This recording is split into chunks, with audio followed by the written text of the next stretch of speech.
जय हिंद दोस्तों, मैं अभिषेक शर्मा आपकी अपनी पाठशाला के इस ऑनलाइन प्लेटफॉर्म पे स्वागत करता हूं। आई होप आप स्वस्थ होंगे, मस्त होंगे, अपनी पढ़ाई शानदार तरीके से कर रहे होंगे। जैसा कि आप सभी को पता है कि अपनी पाठशाला की जो पीसीएस चैनल है उस पे आपके एग्जाम की दृष्टि से पीवाईक्यूज की सीरीज कराई जा रही थी। अब पीवाईक्यूज की सीरीज कंप्लीट हो चुकी है। अब आज के बाद हम लोग क्या करेंगे कि बहुत सारे जैसे कमेंट में जब मैं पीवाईक्यूज करा रहा था तो बहुत सारे लोगों के कमेंट आ रहे थे कि सर आप थ्योरी वाला सेक्शन लेके आओ, थ्योरी वाला सेक्शन लेके आओ। हाँ, तो उसी के रिगार्डिंग हम लोगों ने जब पीवाईक्यूज करा तो उस समय हम लोगों ने ये समझा कि पीवाईक्यूज को करने के बाद ये चीज़ें एनालाइज करा कि कहाँ से कितना ज़्यादा क्वेश्चन बन रहा है, यानी कौन सा टॉपिक आपके एग्जाम की दृष्टि से महत्वपूर्ण है, जहाँ से प्रीवियस ईयर क्वेश्चन पेपर अगर उठा के देखें तो वहाँ पे प्रश्न बने हैं, बहुत ज़्यादा बने हैं और आपके एग्जाम में भी बनने की संभावना है। तो उस पीवाईक्यूज को एनालाइज करने के बाद उसके ट्रेंड को समझने के बाद अब हम लोग अपनी पाठशाला की पीसीएस चैनल पे जो थ्योरी वाला पार्ट है उसको कवर करेंगे, है ना। तो ऑलरेडी इस थ्योरी वाले पार्ट्स की अगर सीरीज की बात करें तो मॉडर्न इंडियन हिस्ट्री में 2-3 लेक्चर आपको मिल गए होंगे। आप प्लेलिस्ट में अगर नहीं देखें अभी तक वो वीडियोस तो जाके देख लें। अब उसके बाद जो अगर हम लोग एंशिएंट हिस्ट्री की बात करें, एंशिएंट हिस्ट्री में आपको पता है कि जो 3-4 जो महत्वपूर्ण टॉपिक है कौन कौन से, तो इंडस वैली सिविलाइजेशन हो गया, वैदिक पीरियड हो गया, वो जैनिज्म बुद्धिज्म हो गया, या मॉडर्न डायनेस्टी हो गया। ये ऐसे टॉपिक है ना जहाँ से क्वेश्चन बनने की संभावना बहुत ज़्यादा होती है। तो आज की इस सेशन में हम लोग जैन धर्म, बौद्ध धर्म के बारे में समझेंगे, बहुत डिटेल से समझने वाले हैं और आपको इस सेशन में बहुत मजा आने वाला है। बहुत सारी नई चीज़ें सीखने वाले हैं आप, जो कि आपके एग्जाम की दृष्टि से बहुत ज़्यादा रिलेवेंट है। अगर आप आज का सेशन देख के जाते हैं तो जैन धर्म और बौद्ध धर्म से किसी भी प्रकार के कोई भी क्वेश्चन आ जाए आप सारे के सारे करके आएंगे, है ना। तो बढ़ते हैं अपने सेशन की तरफ, पढ़ते हैं जैन धर्म और बौद्ध धर्म के बारे में। अब जैन धर्म बौद्ध धर्म के बारे में स्टार्ट करने से पहले सबसे पहले थोड़ा सा उसके बारे में बैकग्राउंड में समझते हैं चीजें हो क्या रही थी।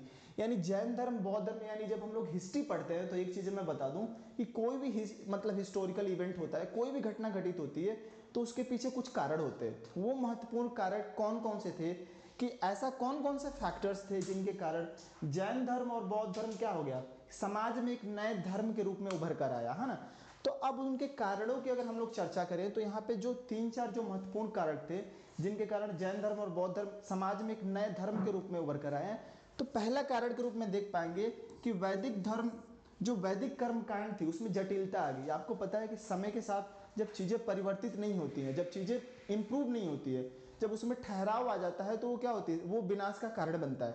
तो जो वैदिक कर्म कांड था उसमें जटिलता आने के कारण समस्याएं उत्पन्न होने लगी। अब जब वैदिक कर्मकांड और जटिलता जब आई तो लोगों का जो जीवन था, वो जो सामान्य जन थे वो चीज़ों को अडॉप्ट नहीं कर पाते थे। यानी इतनी ज़्यादा जटिलता आ गई कि लोगों का जीवन क्या हो गया, मुश्किल होता जा रहा था। तो एक जो महत्वपूर्ण कारण बना। उसके बाद अगर हम लोग बात करें जाति प्रथा की जटिलता, जैसा कि आप सभी को पता है कि वैदिक धर्म यानी वैदिक काल के दौरान सॉरी वैदिक काल या उत्तर वैदिक काल की बात करें,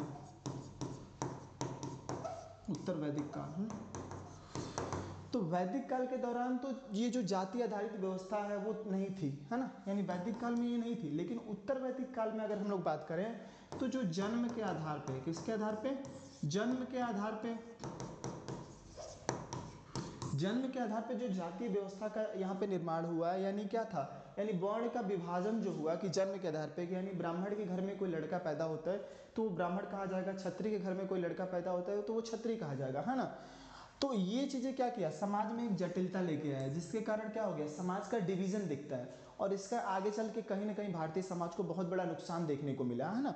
तो ये जो जब जटिलता आ गई एक महत्वपूर्ण कारण बना। अब कैसे ये कारण, ये जैन धर्म और बौद्ध धर्म के मतलब अगर उनके उद्भव की बात करें तो उसके पीछे ये बहुत इंपॉर्टेंट फैक्टर था। कैसे फैक्टर था कि आपको पता है कि समाज में सब व्यक्ति क्या है, समानता चाहते हैं। जब समानता की हक की लड़ाई की बात आती है तो ये कोई भी व्यक्ति ये स्वीकार नहीं करेगा कि क्या है, कि मेरे से कोई ऊपर रहे, है ना। सब लोग ये चाहते हैं, ये भले चाहते हैं कि मेरे से नीचे रहे, लेकिन कोई भी ये नहीं चाहता कि मेरे से ऊपर रहे, चाहे किसी भी मामले में, है ना।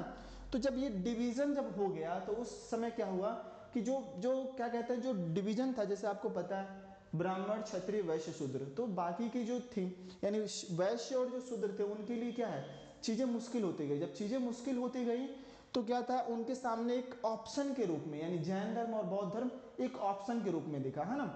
तो एक महत्वपूर्ण कारक था। उसके बाद अगर हम लोग बात करें तो कृषि, जो नवीन कृषि मूलक व्यवस्था उत्पन्न हुई, उसके वो भी एक महत्वपूर्ण फैक्टर था जैन धर्म और बौद्ध धर्म के एक धर्म के रूप में समाज में आने में, है ना। तो अब इसके बारे में देखते हैं। आपको पता है कि वैदिक काल में जो कृषि के लिए, जो इसमें जैसे मान लीजिए जब कृषि मूलक व्यवस्था होगी तो बैल का प्रयोग होगा, है ना, यानी जुताई के लिए किसका प्रयोग होगा, तो बैल का प्रयोग होगा। अब आपको पता है कि वैदिक काल में जब यज्ञ होता था, क्या होता था, यज्ञ होता था, तो यज्ञ में क्या है, बैलों की बलि दी जाती थी। अब बलि दी जाने से क्या है, पशुओं की संख्या कम होती गई। जब पशुओं की संख्या कम होगी तो वो जो कृषि मूलक व्यवस्था है उस पर क्या करेगा, वो चोट करेगा। तो अब एक महत्वपूर्ण कारण के रूप में उभर के आया कि जब बैलों की संख्या कम होगी तो क्या होगा, कृषि नहीं कर पाएंगे वो लोग। तो ये एक महत्वपूर्ण कारण बना। उसके बाद अगर हम लोग बात करें तो वैश्य वर्ग के महत्व में वृद्धि, यानी जब व्यापार बढ़ा, यानी जब कृषि व्यवस्था नई आई और कृषि व्यवस्था में जब बढ़ोतरी मिला देखने को मिलता है, तो क्या जब सरप्लस मतलब उत्पादन जब बढ़ा तो व्यापार बढ़ा। जब व्यापार बढ़ा तो जो वैश्य वर्ग था उसका क्या है, समाज में उसका प्रभुत्व बढ़ा। जो समाज में प्रभुत्व बढ़ा तो उनको लगा कि केवल एक जो व्यवस्था से, यानी जो जन्म आधारित व्यवस्था से क्यों अपने आप को हम लोग पीछे रखें। तो उनके लिए भी क्या था, जैन धर्म और बौद्ध धर्म एक ऑप्शन के रूप में दिखा। अब जैन धर्म बौद्ध धर्म के ऑप्शन के रूप में दिखा तो वैश्य जो वर्ड था वहां उनके सारे लोगों ने, मतलब अधिकांशतः लोगों ने क्या किया, जैन धर्म और बौद्ध धर्म को क्या किया, स्वीकार करना शुरू किया, है ना। तो ये तो कुछ महत्वपूर्ण कारक थे जिनके कारण जैन धर्म और बौद्ध धर्म समाज में आया, है ना। अब इनके एक एक के बारे में हम लोग समझने का प्रयास करते हैं, कि जैन धर्म के बारे में जानने का प्रयास करते हैं कि आपके एग्जाम की दृष्टि से कौन कौन से प्रश्न बन सकते हैं, है ना। बौद्ध धर्म के बारे में पढ़ेंगे, उसके बाद दोनों का कंपैरेटिव स्टडी करेंगे, है ना, कि जैन धर्म और बौद्ध धर्म में क्या क्या समानताएं थी, क्या क्या असमानताएं थी, है ना। स्टेटमेंट टाइप क्वेश्चन आपके एग्जाम में यहाँ से बनने की संभावना ज़्यादा रहता है ना, जब हम लोग समानता और असमानता की बात करते हैं। तो अब जब जैन धर्म की हम लोग बात करें तो जैन धर्म में सबसे पहले पता है कि जो ऋषभ देव थे, कौन, ऋषभ देव को क्या बोला जाता है, इसके संस्थापक बोला जाता है, यानी प्रवर्तक बोल सकते हैं आप, प्रवर्तक बोलिए चाहे संस्थापक बोलिए, या चाहे इनको पहले तीर्थंकर भी बोल सकते हैं। फर्स्ट पहले तीर्थंकर, है ना। ये ऋषभ देव के बारे में इतनी सारी चीजें आपको मतलब ये एग्जाम में ये सारी चीजें पूछता है ऋषभ देव के बारे में। अब आपको पता है कि जैन धर्म में 24 तीर्थंकर हुए, कुल टोटल कितने तीर्थंकर हुए, 24 तीर्थंकर हुआ। उनमें 24 में ये प्रथम थे। जो 24वें की बात करें, 24वें और अंतिम, वो कौन थे, तो महावीर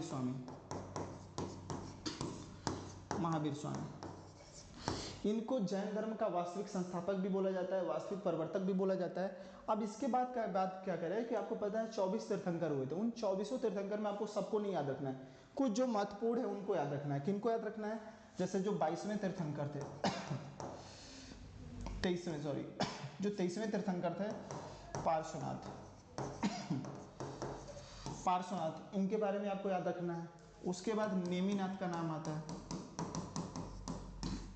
इनको आपको याद रखना है ना। तो ये जो कुछ महत्वपूर्ण है। उसके बाद जब हम लोग पढ़ेंगे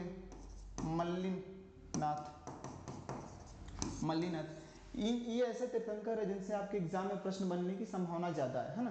तो अब सबसे पहले क्या करते हैं हम लोग, जैन धर्म के महावीर स्वामी यानी जो मुख्य प्रवर्तक है, यानी जो वास्तविक संस्थापक हैं, उनके बारे में पढ़ते हैं। अब महावीर स्वामी से क्या होता है, आपके एग्जाम में जो कुछ जनरल इंफॉर्मेशन पूछ लिया जाता है वो क्या है कि महावीर स्वामी का जन्म कहाँ पे हुआ था, कब हुआ था, तो 540 ईसा पूर्व में। अगर यहाँ पे हम बात करें कुंडाग्राम, ये जगह पड़ता है वैशाली, कहाँ पे पड़ता है, तो बिहार, यानी बिहार के कुंडाग्राम वैशाली नामक जगह पे 540 ईसा पूर्व में महावीर स्वामी का जन्म हुआ था। अगर इनके पिताजी की बात करें तो इनके पिता का नाम क्या था, सिद्धार्थ। ये वही सिद्धार्थ है, ये क्या था, गौतम बुद्ध, जो भगवान गौतम बुद्ध थे, गौतम बुद्ध के बचपन का नाम था ना, बचपन का नाम। तो आपको इससे कंफ्यूजन नहीं होना है ना, कि गौतम बुद्ध के बचपन का नाम था सिद्धार्थ, और ये जो सिद्धार्थ है ये महावीर स्वामी के पिताजी का भी नाम था ना। अब उसके बाद बात करें, इनके माताजी का नाम क्या था, त्रिशला था, जो राजा चेटक की बहन थी। अब उसके बाद इनकी पत्नी कौन थी, यशोदा।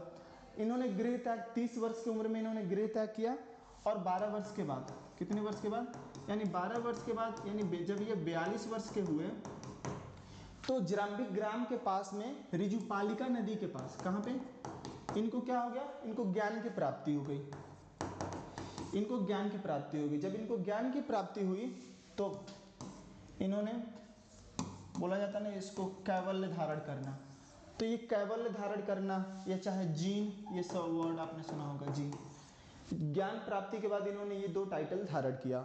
ये इससे रिलेटेड आई होप आपके सारे डाउट्स क्लियर हो गए। ये जनरल इन्फॉर्मेशन है जो कि क्या है, महावीर स्वामी के बारे में आपसे जनरली पूछ देता है। अब सबसे पहले इनके निर्वाण की बात करें तो पावापुरी में, इनका निर्वाण कहाँ पे हुआ था, तो पावापुरी, ये जगह के बारे में पूछ देता है ना। तो ये तो था महावीर स्वामी से जनरल इन्फॉर्मेशन। अब आइए महावीर स्वामी और जैन धर्म की फिलॉसफी क्या है, उसकी आइडियोलॉजी क्या है, सिद्धांत क्या है, उनके प्रिंसिपल क्या है, उनकी कार्य प्रणाली क्या है, इन सारी चीज़ों के बारे में एक एक करके डिटेल से डिस्कस करते हैं, है ना।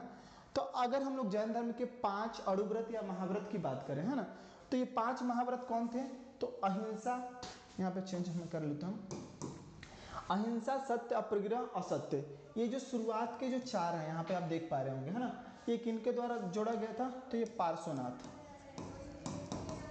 पार्श्वनाथ के द्वारा जोड़ा गया था। अब बाकी का ये जो 5वां है ब्रह्मचर्य, है ना, ये किनके द्वारा जोड़ा गया था, तो महावीर स्वामी, यानी ये 5वां महावीर स्वामी के द्वारा जोड़ा गया था। कई बार क्या होता है ना, एग्जाम में कैसे क्वेश्चन बनता है कि 5 अणुव्रत या महाव्रत संबंधित है, जैन धर्म, बौद्ध धर्म, शैव धर्म, है ना, ऐसे करके क्वेश्चन पूछता है। फिर ये पूछ देगा कि 5वां महाव्रत किसके द्वारा जोड़ा गया था, है ना, तो आपको ये सारी चीजें याद रखनी है। अब उसके बाद अगर हम लोग बात करें कि जैन धर्म में त्रिरत्न की बात की गई है ना, वो त्रिरत्न कौन थे, तो सम्यक ज्ञान, सम्यक आचरण और सम्यक दर्शन, है ना।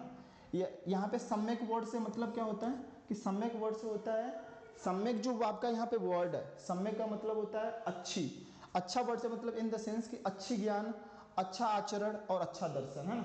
ऐसे आपको ये सारी चीजें याद रखनी है। जनरली अब जब त्रिरत्न की बात करें तो सम्यक ज्ञान, सम्यक आचरण, सम्यक दर्शन। जब हम लोग बौद्ध धर्म भी पढ़ेंगे तो उसमें भी त्रिरत्न, त्रिरत्न का कॉन्सेप्ट है। बौद्ध धर्म में क्या है, तो बुद्ध, धम्म, संघ के बारे में बात की जाती है ना। अब हम लोग जैन धर्म से रिलेटेड कुछ जो महत्वपूर्ण जो वर्ड हैं, यानी जो कुछ शब्द हैं, उसके बारे में चर्चा करेंगे कि ये शब्द हैं क्या, इनका मतलब क्या है। कई बार एग्जाम में आपसे पूछ देते, जैसे संथारा है, संथारा का मतलब क्या है, अर्थ क्या है। अब थोड़ा सा एक एक करके इसके बारे में समझते हैं। जैन धर्म और जो जैन धर्म की फिलॉसफी की अगर हम लोग बात करें तो अनेकांतवाद और स्यादवाद, ये दो महत्वपूर्ण क्या है, फिलॉसफी हैं, किसके, तो जैन धर्म के। अब अनेकांतवाद और स्यादवाद में कहता क्या है कि आपको पता है कि अनेकांतवाद का मतलब क्या है कि चीजें अनेक हो सकती है, यानी ये दृष्टि की बात करता है कि व्यक्ति क्या होता है कि अलग, उनका मतलब अप्रोच की बात करता है कि एक ही व्यक्ति का एक ही मतलब अलग अलग चीजों को लेके अलग अलग अप्रोच हो सकता है ना। तो अनेकांतवाद जब आता है, स्यादवाद आता है, तो ये किससे संबंधित है, तो ये जैन धर्म से संबंधित है, ये आपको याद रखनी है। अब उसके बाद हम लोग जैन साहित्य की बात करें। कई बार क्या होता है, जो जैन साहित्य और जो बौद्ध साहित्य हैं, उनसे कैसे प्रश्न बनता है, ये प्रश्न बनता है कि जैन साहित्य किस भाषा में लिखे गए हैं। यानी बहुतों बार, कम से कम 7-8 बार मैंने देखा है कि स्टेट पीसेस में, यहाँ तक कि यूपीएससी में भी स्टेटमेंट टाइप वाले में, चाहे 1 लाइनर के फॉर्म में ये पूछ देता है कि जो जैन साहित्य थे उनकी भाषा क्या थी। तो आपको याद रखना है प्राकृत।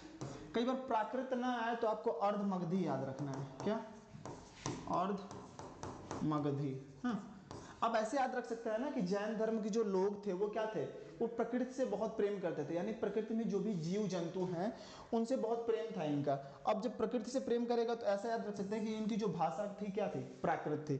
2 और शब्दावलियां आती हैं जैन धर्म और बौद्ध धर्म से रिलेटेड, वो क्या है, संलेखना और संथारा। संलेखना का मतलब क्या होता है कि जब जीवन का अंतिम समय आता है तो ये लोग क्या करते हैं, काया कलेश पे विश्वास करते हैं, क्या, काया कलेश। अब काया कलेश में क्या होता है कि जब जन्म मतलब जब इनका अंतिम समय आता है तो ये क्या करते हैं, भोजन त्याग देते हैं। भोजन क्या करते हैं, भोजन त्याग देते हैं और उसके बाद ये क्या होते हैं, मृत्यु को प्राप्त हो जाते हैं। संथारा में भी क्या होता है कि जब इनको लगता है कि मृत्यु निकट आ गई है, क्या मृत्यु निकट आ गई है, तो ये क्या करते हैं, मौन व्रत धारण कर लेते हैं, उसके बाद भोजन त्याग देते हैं और उसके बाद क्या है, इनको मृत्यु प्राप्त हो जाती है। तो ये तो था संलेखना और संथारा पद्धति के बारे में। अब इसके बारे में और कौन कौन से आपके क्वेश्चन बन सकते हैं आपके एग्जाम में। तो जैन धर्म का दो पार्ट्स में डिवीजन हो गया था बाद के दिनों में, कौन, एक श्वेतांबर और एक दिगंबर। श्वेतांबर क्या थे, ये श्वेत वस्त्र धारण करते थे, और दिगंबर क्या थे, ये नग्न रहते थे। अब इनकी बात करें तो श्वेतांबर का जो मुख्य केंद्र था वो क्या था, वो था नॉर्दर्न इंडिया, नॉर्दर्न इंडिया, और जो दिगंबर का मुख्य केंद्र है वो क्या है, साउथ इंडिया। ये चीजें आपको याद रखनी है ना। अब उसके बाद जैन धर्म के पतन के कारणों की बात करें। कई बार क्या होता है ना, एग्जाम में आपके स्टेटमेंट टाइप वाले में आ सकता है, कैसा आ सकता है कि जैन धर्म के पतन के कारण है, 2-3 ऑप्शन करके दे देगा, ए बी सी या इनमें से कोई नहीं। अब इनमें पतन के कारणों की बात करें, जब हम लोग इनके प्रिंसिपल की बात करते हैं, तो जैन धर्म क्या है, अतिवादी पे विश्वास करता है। अतिवादी मतलब क्या, कि अहिंसा जो होते हैं, इनकी जो फिलॉसफी है अहिंसा, यानी अहिंसा को ये बहुत मतलब उत्कृष्ट स्तर तक जाकर फॉलो करते हैं। यानी आपने बहुत सारे जैन मुनियों को देखा होगा कि जब आप टीवी देखते हैं ना, तो वो मुंह पे क्या है, एक ऐसे करके एक क्या कहते हैं, मास्क जैसा लगाए रहते हैं। मास्क जैसा इसलिए लगाए रहते हैं ताकि उनको पता है कि जो जब हम लोग सांस ले रहे हैं तो बहुत सारे छोटे मोटे जीव उस हवा के माध्यम से जा रहे हैं, तो उनका मृत्यु ना हो। तो आप सोच सकते हैं, बहुत सारे जैन मुनियों को मैंने देखा है अपनी आंखों से कि जब वो चलते हैं तो आगे बहुत ध्यान से देखते हुए चलते हैं कि उनके पैर से कुछ मतलब चींटी या छोटे कीड़े मकोड़े दब के मर न जाए।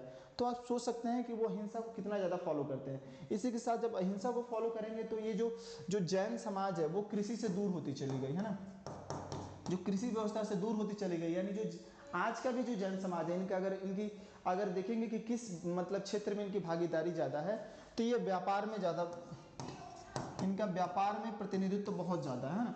अब इनके और बात करें तो ये इन्होंने काया कलश पे ध्यान दिया। उसके बाद अहिंसा की बात करें तो ये जैसे कि महात्मा बुद्ध क्या है, मिडिल पाथ की बात करते हैं, मध्यम मार्ग की बात करते हैं कि बहुत ज़्यादा आपको बहुत ज़्यादा अहिंसा मतलब क्या है, बहुत ज़्यादा चीज़ें उत्कृष्ट लेवल पे जाके नहीं करनी है ना, एक मिडिल रास्ता अपनाना है कि चीज़ें क्या है, सहज रूप में चीज़ें चलती जाए।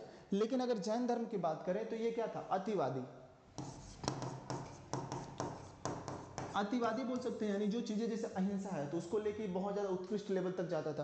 तो ये कुछ महत्वपूर्ण कारण थे, यानी कि व्यक्ति क्या है ना, यानी समाज में क्या वैसी चीज़ें उत्कृष्ट रूप से, जैसे अगर मान लीजिए अतिवाद बढ़ जाता है, किसी भी चीज़ का बोलते हैं ना, excess of everything anything is bad, है ना, यानी किसी भी चीज़ का जब अति हो जाता है तो वो चीज़ें क्या होता है, नुकसानदायक होता है। तो वैसे ना जो इसमें जो एक महत्वपूर्ण कॉन्सेप्ट था जिसके कारण क्या था, इनका विनाश का कारण बना, यानी जैन धर्म के पतन का महत्वपूर्ण कारण के रूप में उभर कर आता है। अब हम लोग जो नए जो उसी के साथ जब जैन धर्म पढ़ रहे हैं तो साथ में जो कंटेम्प्रेरी धर्म था यानी बौद्ध धर्म के बारे में समझते हैं ना। अब बौद्ध धर्म के बारे में बात करें तो इनके जो यानी महात्मा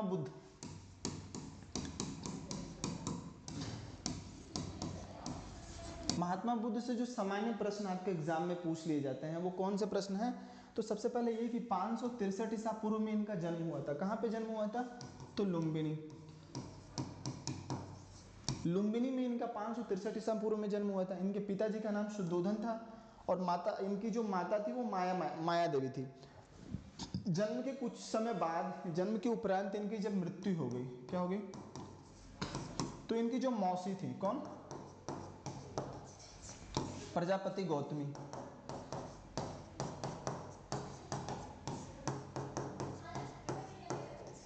प्रजापति गौतमी ने क्या किया, इनका पालन पोषण किया। अब इनसे और कौन कौन से प्रश्न बन सकते हैं कि ये क्या कहते हैं, बुद्ध के जीवन से संबंधित। अब इनके प्रतीकों के बारे में क्वेश्चन बनता है। कैसे क्वेश्चन बनता है कि जब उन्होंने जन्म लिया तो उसका प्रतीक क्या है, तो उनका क्या प्रतीक है, साड़, है ना। उसके बाद गृह त्याग का प्रतीक क्या है, तो घोड़ा, और इनके घोड़े का कई बार नाम पूछ लिया जाता है, तो क्या है वो, कंथक। उसके बाद अगर ज्ञान के प्रतीक की बात करें तो क्या है, बोधि वृक्ष। हाँ, महानिर्वाण के प्रतीक, ये क्या है, निर्वाण के प्रतीक पद चिन्ह। अगर महानिर्वाण के प्रतीक की बात करें तो स्तूप। आपको पता है कि जब महात्मा बुद्ध की मृत्यु हो गई तो उनके शरीर के को बहुत सारे मतलब उनके जो शरीर के अवशेष थे उनको बहुत सारे भागों में बांटा गया। बहुत सारे भागों में बांटने के बाद उन पे जो अशोक के टाइम पीरियड में अराउंड 84,000 कितने 84,000 स्तूप का निर्माण हुआ। कितने 84,000 स्तूप का निर्माण हुआ। और ये स्तूपों में क्या था, यानी महात्मा बुद्ध से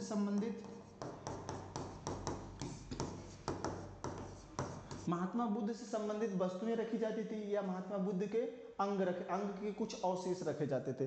जैसे आपने सांची स्तूप का नाम सुना होगा।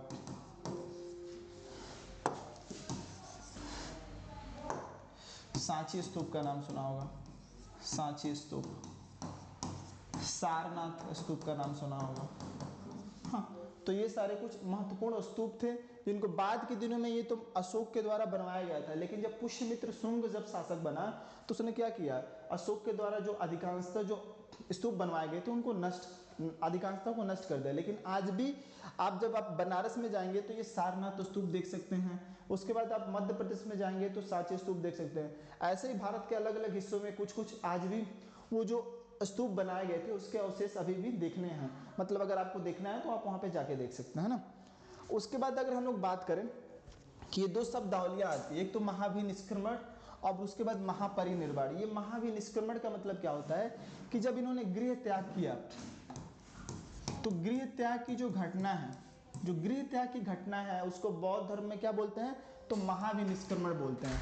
महापरिनिर्वाण क्या है, तो महापरिनिर्वाण जब इनकी मृत्यु को प्राप्त हो गया, जब इनकी मृत्यु हो गई तो इनको महापरिनिर्वाण शब्द बोलते हैं। एक और शब्द है वो क्या है, धर्म चक्र परिवर्तन। जब महात्मा बुद्ध ने प्रथम बार यानी ज्ञान प्राप्ति के बाद क्या है, जब प्रथम उपदेश दिया, जब इन्होंने प्रथम बार उपदेश दिया कहाँ पे, तो बनारस में एक जगह पड़ता है सारनाथ। तो सारनाथ में जब ये इन्होंने उपदेश दिया तो उसको बौद्ध धर्म में किस नाम से जाना गया था, तो धर्मचक्र परिवर्तन। अब उसके बाद महापरिनिर्वाण हम लोगों ने समझ लिया। बौद्ध धर्म के जो त्रिरत्न की अगर हम लोग बात करें तो क्या है, बुद्ध, धम्म और संघ। आई होप आपको सारी चीजें समझ में आ रही होंगी। आप लोग पेन कॉपी लेके बैठे होंगे तो सारी चीजें नोट डाउन कर रहे होंगे, है ना। बढ़ते अपने नेक्स्ट स्लाइड की तरफ। अब देखिए बौद्ध धर्म में क्या है ना कि कुछ कॉन्सेप्ट दिए गए हैं, यानी कुछ अवधारणाएं, उन अवधारणाओं के बारे में बात करते हैं। यानी बौद्ध धर्म में जो हम लोग के जीवन में जो दुख है यानी जो भी समस्याएं हैं उनको सॉल्व करने के लिए अष्टांगिक मार्ग की कल्पना की गई है। उन अष्टांगिक मार्गों में 8 प्रकार के उपायों की बात करते हैं। उसके बाद 4 सत्य की बात करते हैं महात्मा बुद्ध। बाद के दिनों में क्या हुआ कि जब बाद के दिनों में चीज़ें जटिल होती गई, मतभेद जब बनी, बौद्ध धर्म के जो अनुयायी थे उनके बीच में मतभेद बढ़ा, तो बौद्ध धर्म का डिवीजन देखने को मिलता है। जैसे हम लोगों ने पढ़ा था कि जैन धर्म 2 भागों में बट गया था, श्वेतांबर और दिगंबर। वैसे ही बौद्ध धर्म भी क्या है, 2 भागों में बट गया था। कौन, हीनयान और महायान। हाँ, तो ये 2 भागों में बट गया था। अब इससे क्या है, बौद्ध धर्म की जो संगीतियाँ हुई थी उससे बहुत बार क्वेश्चन पढ़ देता है, उससे क्रोनोलॉजी में लगाने के लिए क्वेश्चन पूछ देता है। तो उसके बारे में हम लोग समझते हैं कि जो प्रमुख बौद्ध संगीतियाँ हुई थी, है ना, तो अब उनको कैसे आप समझ सकते हैं कि प्रथम, यहाँ पे इसको देख सकते हैं, प्रथम, द्वितीय, तृतीय और चतुर्थ। अब इसको कैसे रख सकते हैं, सबसे पहले जगह के बारे में पूछता है कि प्रथम बौद्ध संगीति कहाँ हुई थी, द्वितीय कहाँ पे हुई थी, तृतीय, चतुर्थ, है ना। तो अब इसको कैसे याद रख सकते हैं, ऐसे याद रख सकते हैं।